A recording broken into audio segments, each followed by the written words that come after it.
Ikipe ya Nyanza imaze igihe isa nkaho yasibamye, ariko mu minsi yashize twumvishe yuko igiye kugaruka.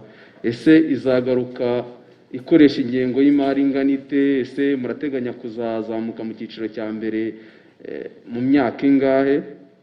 Tuguhaye ikaze kuri Rwanda Star TV. Niba utarakanda subscribe, kandaho noneho amakuru yizewe kandi acukumbuye atazajya gucika. Mu by'ukuri Nyanza FC ni ikipe yamaze kwemezwa na Ferwafa ko ari umunyamuryango, izatangira nayo shampiyona ipiganwa muri shampiyona y'uyu mwaka mu cyiciro cya kabiri.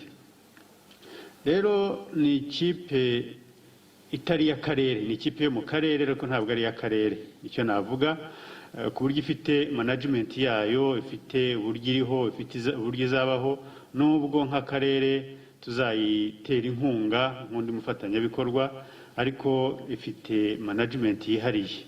Aha rero banavuga budget yayo, numva byazabazwa ba management yayo kubera ko nibo bayifite. Gusa mu biganiro twagiranye umva bashobora kuzakoresha miliyoni ziri hafi 100.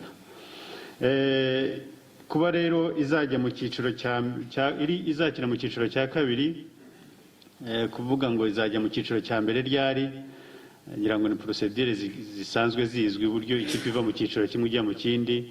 Aho navuga nti reka dutegereze tuzarebe. Murakoze cyane.